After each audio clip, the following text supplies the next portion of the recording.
अनंत कोटी ब्रह्मांड नायक महाराजाधिराज योगीराज परब्रह्म सच्चिदानंद भक्त प्रतिपालक शेगाव निवासी समर्थ सद्गुरू श्री गजानन महाराज की जय।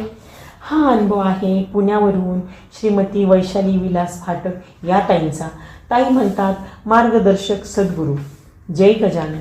मी वैशाली फाटक, सांगली माझं माहेर आणि पोफळी माझं सासर। 1947ला माझं लग्न झालं। मागील 45-46 वर्षापासून मी गजानन महाराजांच्या अनुसंधानात आहे। गजानन विजय ग्रंथांची आजपर्यंत एका सणी आणि वेगवेगळ्या पद्धतीने खूप पारायण पूर्ण झाले, चिंतन झालं।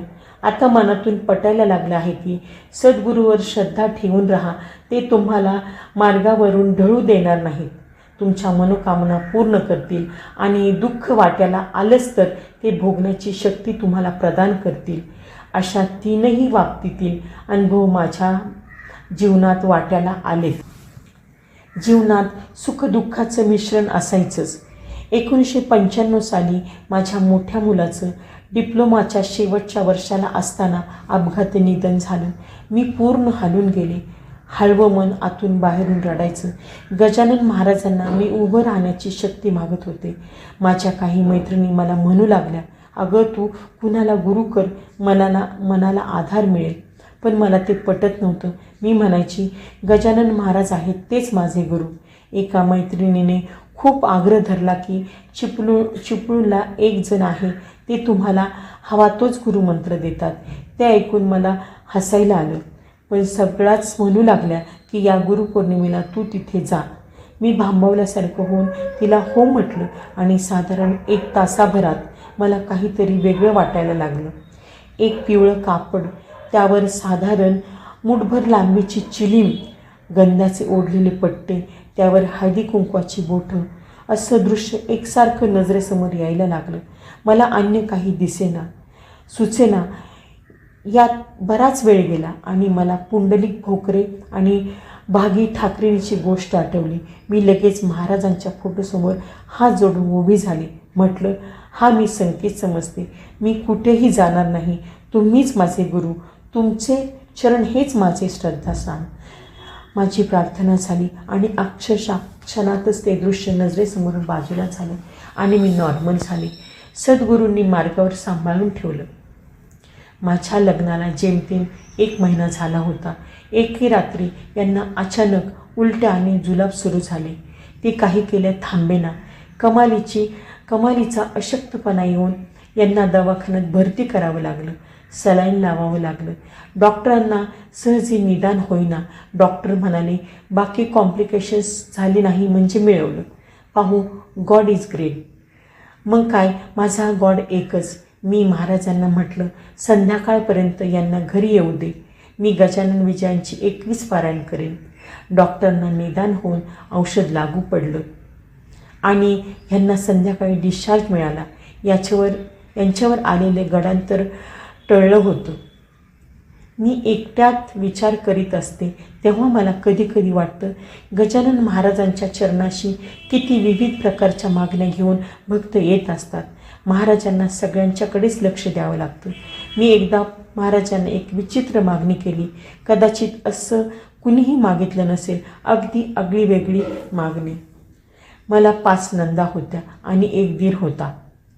सासरे हयात असताना तिघींची लग्न झाली। दीराचंही लग्न नंतर झालं। आम्हाला 2 मुलं आणि 1 मुलगी आणि दीरांना 2च मुलं होती। असं म्हणतात की कन्यादानाचं सौभाग्य लाभावं तो एक चांगला योग समजतात। मला मनातून वाटायचं की जर दोन्ही नंदांचं एकाच दिवशी लग्न होण्याचा योग आला तर एकीचं कन्यादान दीर जावेला करता येईल।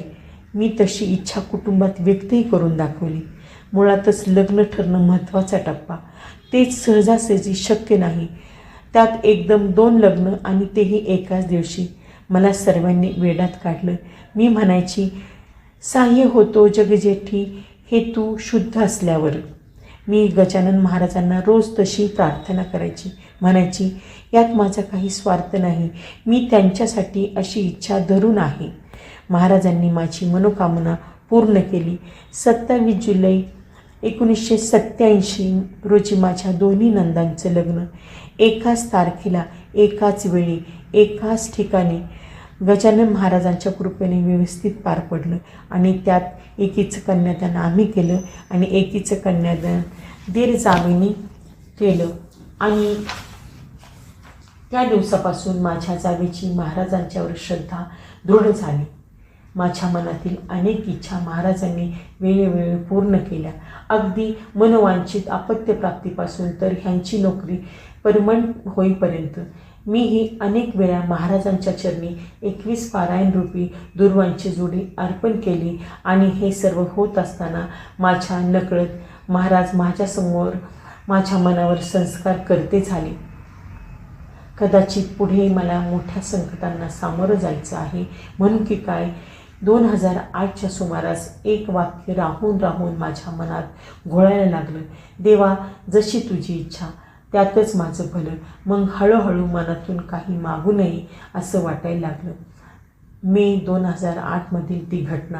3रा अध्याय वाचत असताना हे गडांतर रूपांचे मृत्यू 2 प्रकारचे, भौतिक आणि दैविक साचे. हे आहेत ख्यात जगी. मृत्यू जो का आध्यात्मिक, तो कवनाच्याने न टळे देखा. पहा अर्जुनाचा बालक कृष्णासमक्ष पडला रणे. या ओव्यावर मन घुटमळायला लागलं. एकसारख्या त्याच ओव्या डोळ्यासमोर नाचत होत्या. 27 मे 2008 रोजी हे घरातच ब्रेन हॅमरेज होऊन जमिनीवर कोसळले. यांना दवाखान्यात ICUमध्ये हलवण्यात आले होते. पण तिथेही रक्ताची उलटी होऊन हे सगळ्यांच्या पलीकडे पोहोचले. 29 मे रोजी ह्यांनी जगाचा निरोप घेतला. आणि मृत्यू जो का आध्यात्मिक, तो कवनाच्याने न टळे देख. या ओव्या माझ्या नजरेसमोर वारंवार का येत होता याचा उलगडा झाला. महाराजांनी ते दुःख भोगण्याचे धैर्य मला प्रदान केलं होतं. 34 वर्ष साथ देऊन अचानक मिस्टर निघून गेल्यावर निर्माण झालेल्या परिस्थितीला तोंड देण्यासाठी आवश्यक असणारे धैर्य महाराजांनी मला देऊन आज माझ्या मनाची घडण अशी तयार केली आहे की त्यांच्यासमोर प्रार्थनेला उभे राहिले की एकच मागणं मागल्या जातं. गजानन महाराजा, तुमच्या इच्छेप्रमाणे होऊ द्या. तुमची इच्छा तीच माझी इच्छा असू द्या. अर्थात आज ही इच्छा आनंददायी वाटते. याचे कारण महाराजांच्या विषयी मनात सातत्याने चालणारे चिंतन आणि त्या चिंतनाला आधार असणाऱ्या 2 गोष्टी.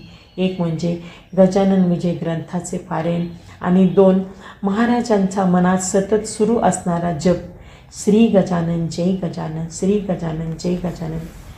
हा अनुभव तुम्हाला कसा वाटला ते मला तुम्ही नक्की सांगा. व तुमचे काही अनुभव असतील तर ते आम्हाला कमेंटद्वारे किंवा डिस्क्रिप्शन बॉक्समधल्या ईमेल ID वर जरूर कळवा. गणगण गणात बोलते, गणगण गणात बोलते.